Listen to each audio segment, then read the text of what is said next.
چې ستاسو فیس یو څو میاشتې مخکې شپږ یا 200 روپۍ و، اوس 2 میاشتې کېږي چې ستاسو فیس ډایرکټ سمدستي 1400 روپو ته ورسېد. دا ولې ډاکټر صاحب؟ فیس تیم سیوا اخلئ، ولې دغه ډیوټي ستاسو د سرکاري لیول په حیث باندې ټیک نه ده؟ کوئ چې کوم اعتراض راغلی هغه دا دی چې تاسو د یو مریض په ځای باندې کلینک ته 3 4 5 مریضان دننه کوئ او د هر یو نه ځان له تپوس کوئ. هلته دومره لویه سیکریسي ساتل پکار دي چې د یو مریض پته بل مریض ته ونه لګي. تاسو له اکثر میډیکل ریپ راځي، هغوی تاسو ته یو افر درکړي چېرې زه به دې عمرې له بیایم، یا به درله ګاډۍ اخلم، یا به درله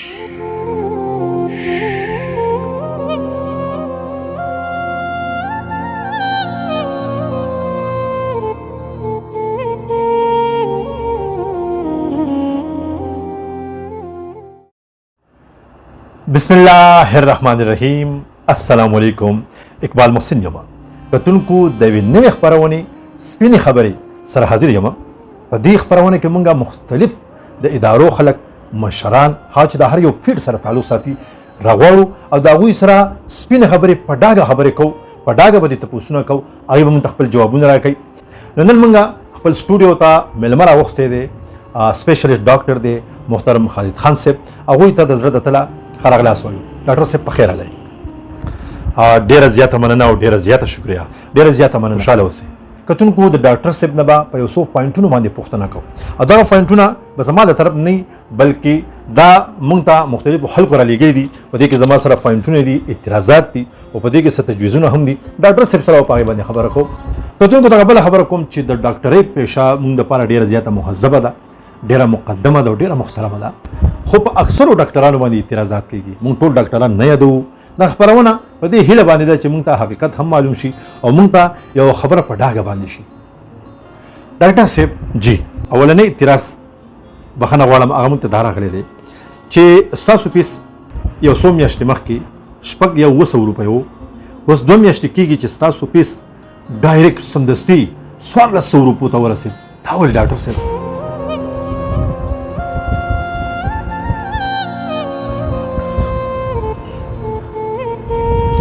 داسې خبره ده محسن صاحب. اول خو ستاسو ډېره مننه، تاسو زه راوغوښتم.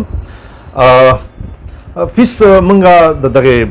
200 روپو په ځای باندې 1400 ته ځکه ورسو چې اصل کې زما بچي دي که نه، هغه اعلی تعلیم حاصلوي، بل کور اخراجات دي، ما 2-3 ګاډي دي، د هغې پیټرول ډیزل وغیره خرچم ده. نو ډاکټر صاحب ستاسو په دغې کوم سینټر چې دی په هغې کې څه ډاکټران دي چې د هغوی هم 15 یا 600 روپۍ فیس دی. نو دا ستاسو د بیا ولې سیوا شو؟ مهنګایي خو د هغوی دپاره هم ده، دغه مسلې چې تاسو یادې کړې دا خو د هغوی هم دي. که ته یو بل ډاکټر له لاړ شي او کم فیس وي، که په هغه ډېر علاج کوي که نه، خو یاره بس دا خاص ډاکټر نه دی. چې څومره فیس سیوا وکړه نه، که ته هر قسم ډاکټر یې، که ستا مطلب تجربه سیوا وي یا که کمې وي، خو د فیس په وجه باندې به ستا هغه سټنډرډ چې دی هغه به سیوا وي. نو دغې خبرې مې هم خیال وساتو. او بل ضرورت دي نو خامخا مهنګایي ده او بل تپوس نه کوي. نو موږ وایو راشه دا 1400 ټیک دي، خلک په هغې کې ښه خوشحاله دي او ورځ د ورځې د هغې نه نوره ګڼ هم سیوا کېږي. ټیک ده ډاکټر صاحب، ستاسو خوښه. جی ډاکټر صاحب یو بله پوښتنه به ستاسو نه کومه. جی جی اچھا، کومه مونږ ته راغلې ده هغه وایي چې سرکاري ځای کې چې تاسو ناست، مطلب سرکاري هسپتال کې، هلته کې تاسو د مریضانو معاینه یو شان کوئ، مطلب 2-3 منټه صرف هغوی له ورکوئ، زیات نه زیات. او بیا چې کله تاسو پرایویټ کلینک ته راشئ نو هلته دغې مریض ته بیا تاسو 10 منټه، پاو ساعت، نیمې ګنټې پورې وخت ورکوئ. هېڅ تیم سیوا اخلئ، ولې دغه ډیوټي ستاسو د سرکاري لیول په حیث باندې ټیک نه ده. او که نه دا ټیک ده نو دا په پرایویټ ځای کې ستاسو دا ډیوټي ټیک ده، که نه تاسو به د مریض له یو شان ټایم ورکوئ. په دې حواله که راته ووایئ. داسې ده چې سرکاري نوکري خو زه کومه، خو هغه داسې شوقیه کوم که نه، ځکه چې زما پرایویټ کلینک ښه ښکلی چلېږي او سرکاري نوکري بیا هم ډېره زیاته ګڼئ او خلک د لرې نه هم راغلي. نو موږ زر زر ځکه دغه خلک دغه د علاج په هیله باندې ګورو چېرې د هغوی کار زر زر وشي که نه. او بل تاسو پکې دا خبره هم په اشاره کې وکړه چې لکه زیات بیا پرایویټ کلینیک ته تاسو لیږئ خپل. نو موږ وایو چې د دې کس د علاج ډېر زیات ښه وشي که نه. بل دغه هستۍ ته هم ګورو، پیسې میسې ورسره وي که نه. نو موږ وایو چې پیسې ورسره دي چې په ځان یې نه لګوي نو په څه یې لګوي. نو هغه ته بیا موږ په دغه فیسونو کې بیا واخلو او په پرایویټ کې چې دی نو علاج هم د هغه په نسبت د سرکاري ښه وشي که نه. ډاکټر صاحب په دې کې خو یو اعتراض بل هم راتلی شي که نه. که پرس که هلته ګڼه ده تاسو 2-3 منټه ورکوئ نو ستاسو په پرایویټ کلینک کې خو د دغې نه سیوا ګڼئ او تاسو بیا هلته د دې ګڼې د کتو دپاره د خلکو کتو دپاره تاسو بیا دا یو بله غلطي کوئ چې کوم اعتراض راغلی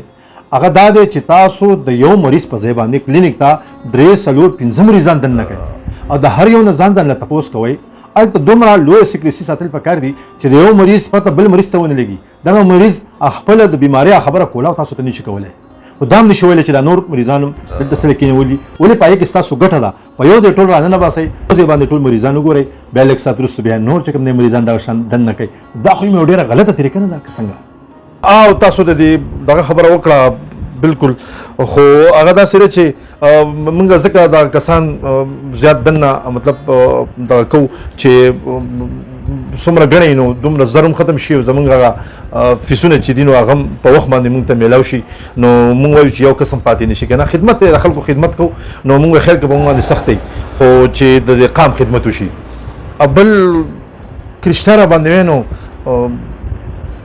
دا طریقه ټیک نه ده ځکه چې موږ د یو مریض نه تپوس کوو دا خو سیکریسي وي که نه هغه خپل څه مرض وي موږ ته به وایي نو چې بل کس ناست وي نو هغه به مخکې خو نشي ویلی خو موږ هم وایي زه بس دا مریضان داسې خوشحالې دي هغه خوشحالي کې چې زما نمبر میلاو شو ته 20 کسان ته راوغواړه دا د 21 مې دی په 21 کې هم خوشحالي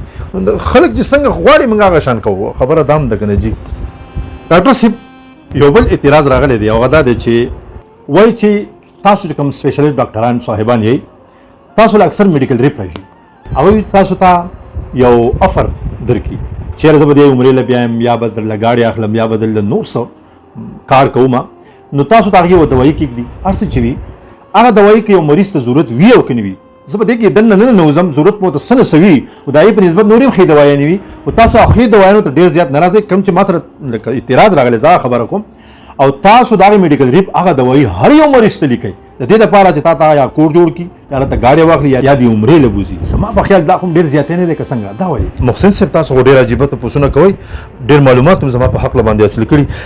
داسې دی چې میډیکل ریپ هم خپل ضروریات وي د کپنو خپل ضروریات وي که نه نو موږ هم دا یو خدمتي خلک ګڼو که نه چې د هغو کار هم وشي د کپنو کار هم وشي او دوایي خو لکه موږ به خامخا دغه ځکه لیکو رښتیا خبره ده او څنګه چې ما وي د مهنګایي خبرې دي که نه نو چې موږ ته پکې د عمرې ټکټ میلاوېږي یا پکې ګاډۍ میلاوېږي نو ښه خبره ده زما په خیال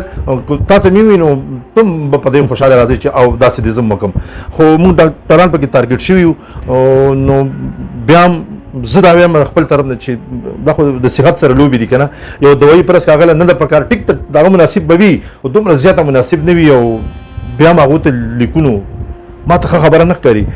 خو چونکې تاسو اوس پروګرام له راغوښتی نو زه به هم سپینې خبرې کوم چې او دا موږ زیاتی کوو پکار دی چې موږ په معیار خبره کولې او دغه مریض ته هم صحیح علاج ښولی دغه میډیکل ریپانو دا افر چې دي دا ډېر زیاتې ښې نه وي زما په خیال دغه طریقه ټیک نه ده دا کومه چې دا میډیکل ریپ نن سبا دا کوم چې روان دي یاره ډاکټر صاحب ستاسو خوښه ده نو دې اورېده زما کتونکي ستاسو اواز هم اوري زما اواز هم اوري بس هغوی به بیا خپله فیصله کوي چې هغوی څه وایي او ډاکټر صاحب دغه یو اعتراض پکې بل هم راغلی دی چې تاسو مریض ته ټیسټونه لیکئ منو چې لیبارټرۍ دې دپاره وي چې دا ټیسټ وکړي او صحیح تشخیص د علاج وشي بالکل دا منو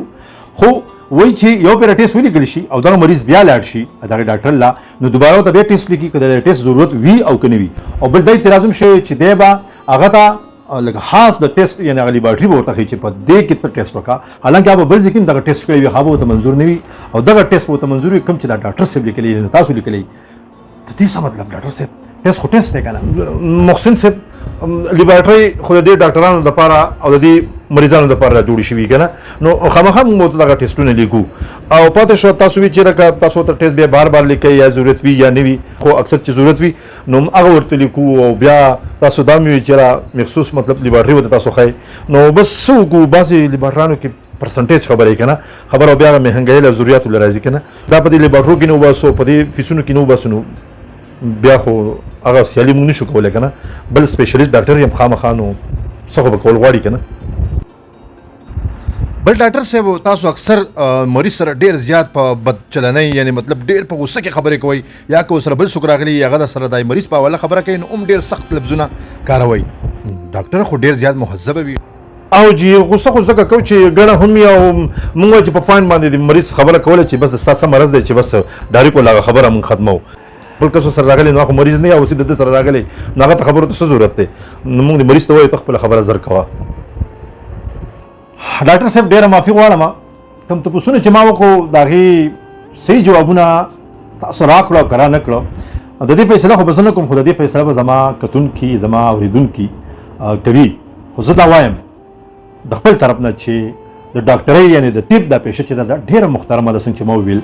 د دې ډېر زیات خیال ساتل پکار دي په دې کې لاچاره بېوسه غریبانان خلک وي چې هغې پیسې قرض کړي وي د ډېر لرو لرو ځایونو نه راغلي وي د ډېرو ستونزو سره مخ وي پکار ده چې د هغې نه خو یا فیس وانغستل شو یا که اغستل هم شوی که نه نو چې په لږه پیمانه ته فیس واغستل شي بیا دا څومره اعتراضات چې راغله په دې باندې که تاسو لږ سوچ وکئ او کم شیان کم سیزونه او کم چې کم احکامات یا تاسو اسلام او دین ښیي انسانیت یې درته ښیي زما په خیال د ډاکټرۍ نه علاوه هم پکار دي بیا د ډاکټرۍ په پیشه کې زما په خیال باندې هغه زیات نه زیات پکار دي ځکه چې ډاکټر چې وي دا یو طبیب وي مطلب دی به د خلکو د علاج سره سره د هغوی د عزت نفس هم خیال ساتي د هغه د غریبۍ د لاچارۍ بېوسۍ به هم خیال ساتي ډاکټر صاحب نیکسټ ټایم به تاسو بیا هم راغواړو تاسو نه به یو څو تپوسونه نور بس محسن صاحب ستاسو تپوسونه ټیک ته چې ډېر زیات درانه په ما خو په ما کې هم یو انسانیت یوه جذبه په ما کې را پیدا شوه ما چې څه کړي دي زه به د خپل رب نه د هغې معافي غواړم او غلطه مې کړې ده ما باندې الله پاک رحم کړی دی زه ډاکټر کړی یم نو زه خو یوازې ډاکټر نه شم که نه پکار دی زه د انسانیت لار ونیسم الله پاک د حکم لار ونیسم او پیغمبر علیه صلات وسلام چې کوم د طب په حواله باندې کومې خبرې کوي هغه لارې خپلې کړم د خدمت لار خپله کړم په دې کې خو لاچاره او بېوسه خلک دی او زه په ټولو ډاکټرانو اعتراض په خپل هم نه کوم خو شته داسې لږ ډېر ډاکټران چې هغه هم زما په شان دغه کومې خبرې چې مونږ وکړې یا د فیس په حواله زیاتوالی یا د لیبارټرو دا خبرې یا د پرسنټیج دا خبرې یا نور دا کوم چې د میډیکل ریپانو سره دغه چې کوم هغه لینک وي نو دا ماته ډېر غلط ښکاري په خپله زه به د نن نه توبه استغفار شم رب ته مې توبه ده او کوشش به د دې نه پس کوم فیس هم راکم کومه او دا نورې چې کومې غلطې نازیبه یا غلط مطلب چې کوم لاین ما اختیار کړی دی نو دغه به انشاءالله زه بالکل ختم کړم او چې څه راته الله او رسول وایي هغه به کوم انشاءالله الله پاک ته وکړي چې زمونږ سوچونه فکرونه عملونه ټیک شي یوازې ډاکټر نه په دې معاشره کې نور خلک هم داسې دي چې هغوی د بلخا غلطیو سره مخ دي الله دې زمونږ اصلاح وکړي ډاکټر صاحب ستاسو ډېره زیات مننه کوم جی خو کتونکو خپرونه تاسو وکړه په دې کې څه خامۍ دي څه خوبۍ دي هغه تاسو په ګوته کوئ دا یو بل مېلمه پورې به زه ستاسو نه اجازت غواړم الله پاک دې زمونږ اصلاح وکړي د الله په امان